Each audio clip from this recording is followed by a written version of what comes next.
அண்ணா நான் விஜய் அவர்களை பொறுத்தவரை நான் என்னோட என்னோட என்னோட கமெண்ட் எப்பவுமே மாறலிங்கன்னா, அரசியலுக்கு வந்திருக்கிறாரு, வரவேற்கிறோம், மக்கள் முன்னாடி இருக்கட்டும், அவர் எல்லாம் பேசட்டும், இவிஎம் மிஷின் பதில் சொல்லும். ஆனா விஜய் விஜய் அவர்கிட்ட இன்ஜின் இருக்கான்னு எனக்கு தெரியலையே. அட்லீஸ்ட் எங்ககிட்ட இன்ஜின் இருக்கு, டபுள் இன்ஜின் இருக்கு. விஜய் அவங்க இன்ஜினையே நம்ம பார்க்கலையே. அது இன்ஜின் இருக்கா, இல்ல கார்பரேட்டர் இருக்கா, அந்த இன்ஜினை ஸ்டார்ட் பண்ற ஆள் இருக்கா, அந்த இன்ஜின் வந்து ஒரு சேசியில மாட்டுவாங்களான்னு. வண்டி இல்ல, சேசி இல்ல, இன்ஜின் இல்ல, அதுக்குள்ள போடுற பெட்ரோல் இல்ல, டீசல் இல்ல.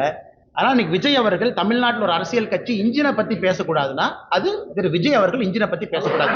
ஒருவேளை 234 தொகுதியில கேண்டிடேட் போடுறாரு, ஒத்துக்கிற இன்ஜின் இருக்கு.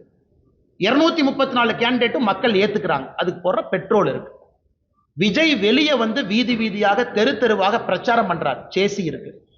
மக்கள் ஓட்டு போட்டு ஒரு நல்ல சதவீதம் வர்றாரு, அந்த வண்டி ஓடுது. இன்ஜினே இல்ல, சேசி இல்ல, பெட்ரோல் இல்ல, டீசல் இல்ல.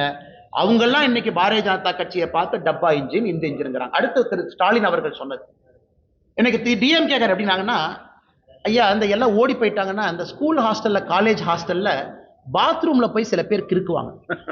இந்த கறிக்கட்டை எடுத்துட்டு போய் பாத்ரூம்ல கிறுக்குவாங்க. நம்மள அந்த பப்ளிக் பாத்ரூம் போனா கறிக்கட்டையில கிறுக்குவாங்க.